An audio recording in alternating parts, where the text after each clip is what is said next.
नमस्ते, जय हिंद, वंदे मातरम। दोस्तों, आपके अपने YouTube चैनल श्रेयांश एकेडमी के सुपर 30 में आपका स्वागत है।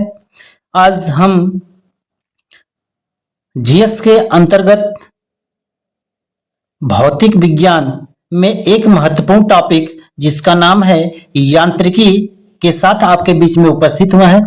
इसके PYQ सभी एग्जामों में पूछे जाते हैं और एग्जाम की दृष्टि से बहुत ही महत्वपूर्ण है।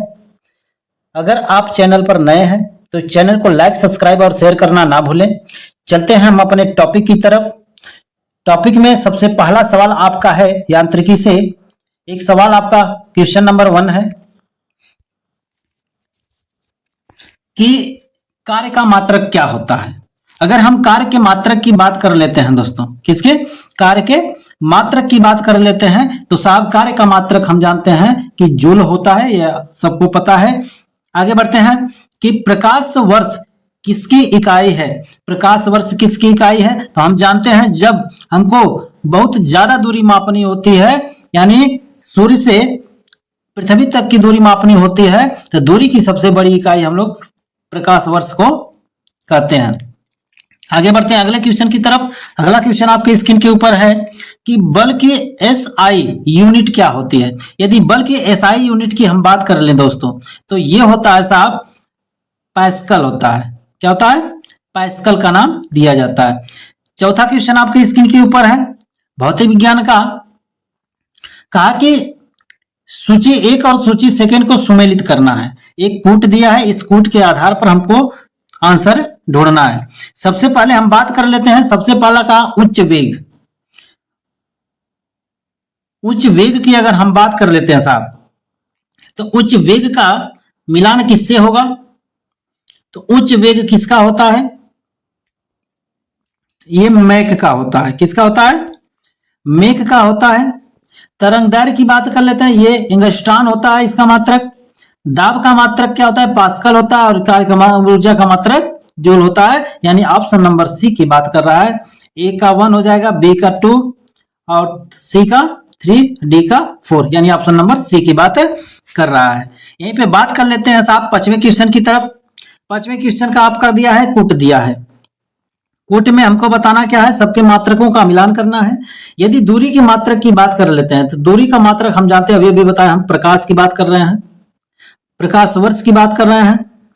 पदार्थ की मात्रा हम किस में मापते हैं साहब? तो पदार्थ की मात्रा हम हमेशा मोल में मापते हैं। या विद्युत आवेश की मात्रा की अगर हम बात कर लेते हैं तो विद्युत आवेश का मात्रक कूलाम होता है। यही ऊर्जा की बात कर लेते हैं तो ऊर्जा का मात्रक साहब क्या होता है? वाट घंटा होता है। यानी ऑप्शन नंबर ए हो जाएगा आपका। आगे बढ़ते हैं अगले क्वेश्चन की तरफ। फिर एक कूट आपका दिया है, बहुत इंपॉर्टेंट सवाल है ये सब, वीडियो को स्किप मत कीजिएगा। आगे बढ़ते हैं कि अगर त्वरण की बात कर लेते हैं साहब, त्वरण का मात्रक क्या होता है? त्वरण की मात्रक की अगर हम बात कर लेते हैं तो त्वरण का मात्रक मीटर प्रति सेकंड स्क्वायर होता है। अगर यहीं पे बात कर लेते हैं कि बल का मात्रक, बल की मात्रक की अगर हम बात कर लेते हैं तो बल का मात्रक हमारा न्यूटन होता है। कृत कार्य का मात्रक होता है तो हम आप सबको पता है कि जूल होता है। आवेग का मात्रक होता है न्यूटन प्रति सेकेंड, या न्यूटन सेकेंड का नाम दिया जाता है। यानी ऑप्शन नंबर कौन सा हो जाएगा साहब? ऑप्शन नंबर आपका 6वें का डी हो जाएगा। आगे बढ़ते हैं अगले क्वेश्चन की तरफ। 7वां क्वेश्चन आपके स्क्रीन के निम्नलिखित में से समय का मात्रक नहीं है। ध्यान दीजिएगा, समय का मात्रक नहीं है पूछा है तो प्रकाश वर्ष जो है समय का मात्रक नहीं है, ये याद रखिएगा। आगे बढ़ते हैं। पारसेक इकाई है साहब, पारसेक की बात कर रहा है। पारसेक किसकी इकाई है? तो याद रखिएगा हमेशा दूरी की इकाई मानी जाती है। आगे बढ़ते हैं 9वां क्वेश्चन आपके स्क्रीन के ऊपर। कहा कि निम्नलिखित में से कौन सा एक सुमेलित नहीं है। ध्यान दीजिएगा, सुमेलित नहीं पूछा है, यानी उसके सामने जो लिखा है वह सही नहीं है। यानी 9वां का आंसर हो जाएगा साहब सेल्सियस। उष्मा की इकाई इसमें लिखा है, उष्मा की इकाई ये नहीं होती है। आगे बढ़ते हैं 10वां, ल्यूमेन किसका मात्रक है। यहीं पे 10वें सवाल की बात कर लेते हैं। ल्यूमेन किसका मात्रक है? तो ल्यूमेन जो है ज्योति फ्लक्स का मात्रक होता है। आगे बढ़ते हैं अगले क्वेश्चन की तरफ। भौतिक मात्रा ज्योति की इकाई क्या है? भौतिक मात्रा ज्योति की इकाई की अगर हम बात कर लेते हैं तो ये आपका साहब होता है फ्लक्स। क्या होता है? फ्लक्स होता है। यहीं पे 12वें सवाल की हम बात कर लेते हैं। तो 12वां सवाल पास्कल इकाई है, तो पास्कल साहब किसकी इकाई है? तो पास्कल आपका है दाब की इकाई है। किसकी इकाई है? पास्कल दाब की इकाई है। 13वां सवाल की अगर हम बात कर लेते हैं तो 13वां सवाल का है कैंडेला किसका मात्रक है? कैंडेला याद रखिएगा ज्योति तीव्रता का मात्रक है जूल। 14वां सवाल आपका है कि जूल किसका मात्रक है? तो किसका मात्रक है साहब? हम जानते हैं कि ऊर्जा का मात्रक जूल होता है। मात्रकों की अंतरराष्ट्रीय पद्धति कब लागू की गई थी? तो 15वां का आंसर हो जाएगा साहब 1971 में, यानी ऑप्शन नंबर बी सही हो जाएगा। हर्ट्ज 16वां सवाल है।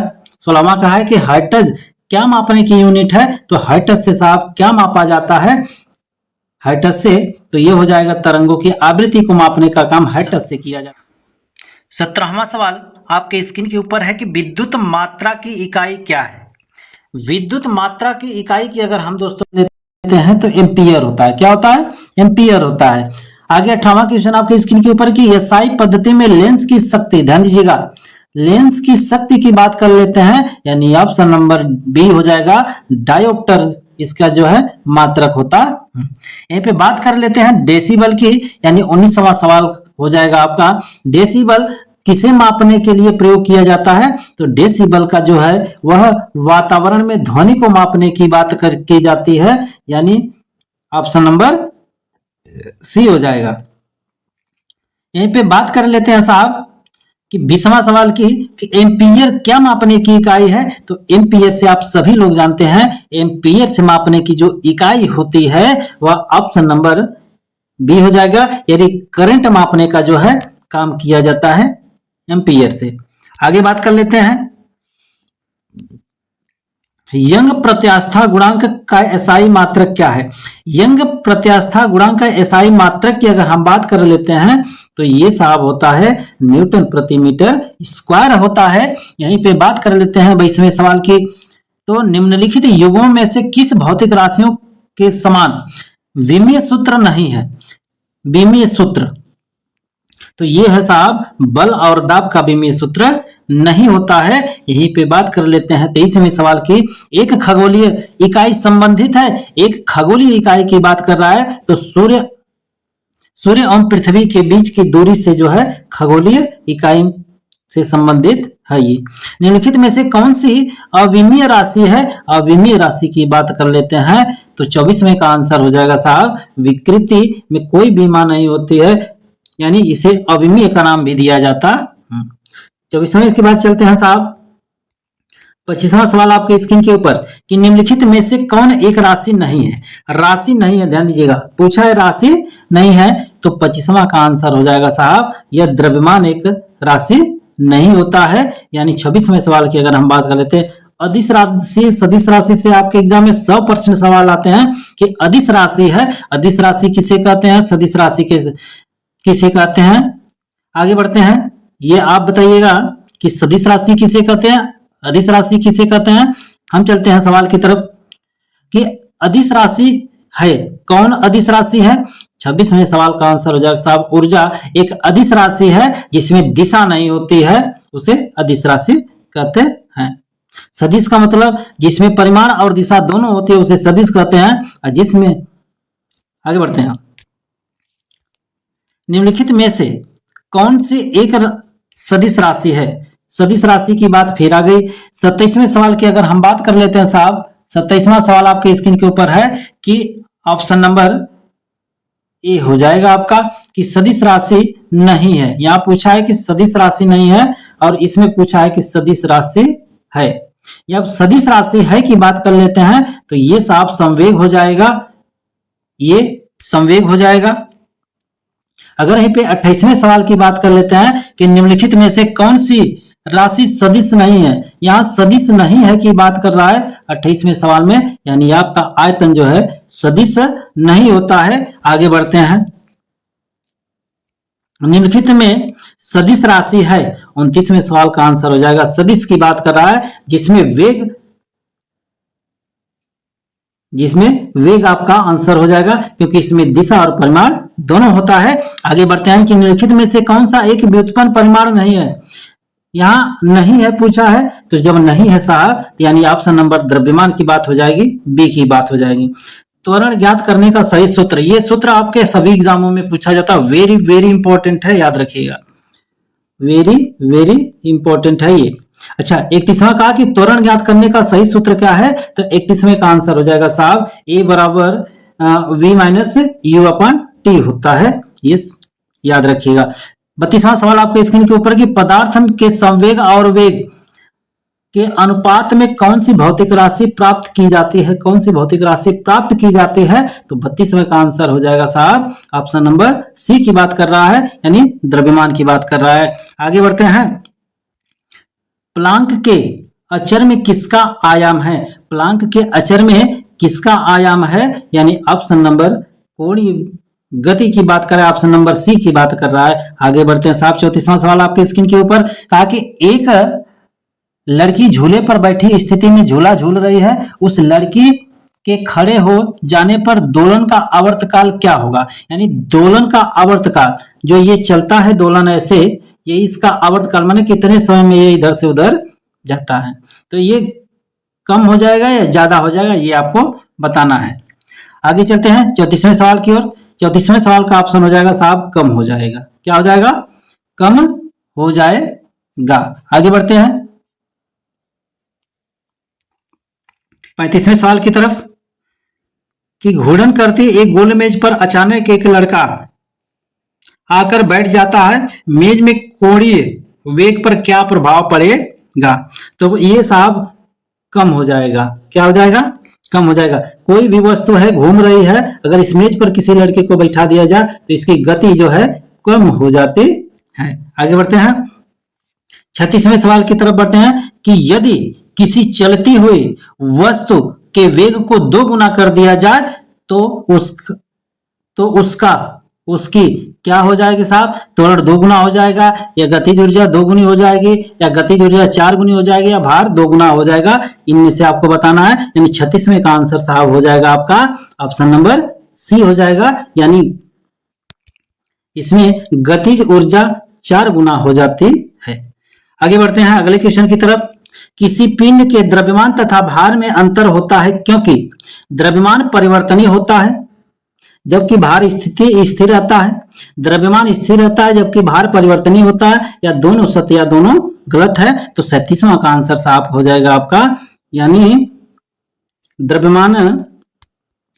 द्रव्यमान स्थिर रहता है जबकि भार परिवर्तनीय रहता है। आगे बढ़ते हैं अगले सवाल की तरफ। 38वां सवाल आपके स्क्रीन के ऊपर कि किसी भी स्थिर या गतिशील वस्तु की स्थिति और दिशा में तब तक कोई परिवर्तन नहीं होता जब तक उस पर कोई बाह्य बल सक्रिय न हो। अच्छा, इसमें से कौन सा गति के कौन सा नियम का ये फॉलो कर रहा है, तो हमको ये बताना है कि गति का कौन सा नियम लगेगा, तो गति विषयक का जो प्रथम नियम है यही आपका लगेगा। कौन सा, गति विषयक का प्रथम नियम। इसके 3 नियम थे और तीन नियम आप कमेंट में बताइएगा कौन सा नियम। आगे बढ़ते हैं, किसी असंतुलित बल द्वारा किसी पिंड में उत्पन्न त्वरण क्या कहलाता है, तो उत्पन्न त्वरण की अगर हम बात कर लेते हैं 39वें सवाल की, तो ये साहब ऑप्शन हो जाएगा आपका बी ऑप्शन हो जाएगा, यानी बल के अनुक्रमानुपाती होता। यहीं पे बात कर लेते हैं 40वें सवाल की, तो न्यूटन की गति के तीसरे नियम के अनुसार क्रिया तथा प्रतिक्रिया से संबंध बल कौन सा है। क्रिया प्रतिक्रिया के संबंध बल की हमको बात बतानी है, तो साहब हो जाएगा 40 वाले का, तो ऑप्शन नंबर सी हो जाएगा, हमेशा भिन्न भिन्न वस्तुओं पर ही लगे होने चाहिए, यानी 40वां का आपका सी हो जाएगा। आगे बढ़ते हैं, प्रत्येक क्रिया के बराबर व विपरीत दिशा में एक प्रतिक्रिया होती है, यानी 41वें का आंसर हो जाएगा साहब आपका न्यूटन गति के तीसरे नियम की बात कर रहा है, क्रिया प्रतिक्रिया का नियम। आगे बढ़ते हैं, जल में तैरना न्यूटन की गति के किस नियम का कारण संभव है, बताइए। 42वें सवाल का आंसर अगर हम आपको बता दें साहब, तो ये आपका हो जाएगा, यह तृतीय नियम की बात कर रहा है, किसके, तृतीय नियम की बात कर रहा है। 43वां सवाल आपके स्क्रीन के ऊपर है कि कोई पिंड जब तक विरामावस्था में ही बना रहेगा जब तक उस पर कोई बाह्य बल कोई कार्य नहीं करता है, ये सही कर रहा है। तो बताइए किसका कथन था? तो हमने अभी बताया किसके बारे में हम अभी चर्चा कर रहे थे। 43वां सवाल का आंसर हो जाएगा साहब न्यूटन के द्वारा ये 3 नियम दिए गए थे, उसी नियम में से यह पहला नियम आपको दिखा रहा है। आगे बढ़ते हैं, बल की परिभाषा आती है। बल की परिभाषा किसने दिया था, कहां से आती है? तो 44वां का सवाल आपका है गति के पहले नियम से आता है कि जब तक कोई ऐसी वस्तु जिस पर बाह्य बल न लगाया जाए तब तक वह विरामावस्था से गति अवस्था में, गति अवस्था से विरामावस्था में नहीं हो सकता। ये हमने आपको बताया। आगे बढ़ते हैं अगले सवाल की तरफ। 45वां सवाल आपके स्क्रीन पर कि किसी पिंड के उस गुणधर्म को क्या कहते हैं जिससे वह सीधी रेखा में विराम या एक समान गति की स्थिति में किसी भी परिवर्तन का विरोध करती है। यहां विरोध करने की बात आई है साहब, तो 45वां का सवाल हो जाएगा आपका ये जड़त्व का नियम बता रहा है और वेरी वेरी इंपॉर्टेंट है। जड़त्व का नियम आपसे पूछा जाता है कि न्यूटन के 46वां सवाल आपके स्क्रीन के ऊपर कि न्यूटन के पहले नियम को भी कहते हैं, यानी न्यूटन के पहले नियम को क्या कहते हैं? हमने बताया साहब कि जड़त्व का नियम वेरी वेरी इंपॉर्टेंट सवाल आपसे पूछा जाता है। आगे बढ़ते हैं, गाड़ी खींचता हुआ घोड़ा किस बल के कारण आगे बढ़ता है? तो गाड़ी खींचता हुआ घोड़ा जो होता है वह साहब पृथ्वी द्वारा घोड़े के पैर पर आरोप बल के कारण जो है वह आगे बढ़ता है। 38वां सवाल आपके स्क्रीन के ऊपर है कि चलती हुई बस जब अचानक ब्रेक लगाती है तो उसमें बैठा हुआ यात्री आगे की दिशा में गिरते हैं, इसको किसके द्वारा समझाया जा सकता है? तो इसको समझाने का सबसे बढ़िया तरीका अगर है तो 48 वाले का हो जाएगा आपका न्यूटन के पहले नियम के अनुसार हम क्या करेंगे इसमें लगाएंगे। आगे बढ़ते हैं 39वां सवाल कि रॉकेट किस सिद्धांत पर कार्य करता है? यदि हम रॉकेट की बात कर लेते हैं दोस्तों तो रॉकेट आपका न्यूटन के तृतीय नियम पर कार्य करता है। आगे बढ़ते हैं 25वां सवाल आपके स्क्रीन के ऊपर कि अश्व यदि एकाएक चलना प्रारंभ कर दे तो अश्वारोही के गिरने की आशंका का कारण होता है। यानी 25वें सवाल का आंसर हो जाएगा साहब आपका ये विश्राम जड़त्व की बात कर रहा है। क्रिकेट 51वां सवाल आपके स्क्रीन के ऊपर कि क्रिकेट का खिलाड़ी तेजी से आती हुई बॉल को क्यों अपने हाथ को पीछे खींचकर पकड़ता है? और पकड़ने का सबसे बेहतर कारण होता है कि वह बॉल विश्राम की स्थिति में आ जाए, इसलिए वह जो है पकड़ता है। इसी के साथ इस प्रश्नों को श्रृंखला का समापन होता है। अगर वीडियो आपको अच्छी लगी हो तो वीडियो को शेयर जरूर कीजिएगा और चैनल को अगर चैनल पर नए हैं तो चैनल को लाइक सब्सक्राइब और शेयर करना ना भूलें। तब तक के लिए जय हिंद, वंदे मातरम। मिलते हैं हम अगले वीडियो में एक नए टॉपिक के साथ, फिर PYQ के साथ मिलेंगे। तब तक के लिए जय हिंद, वंदे मातरम।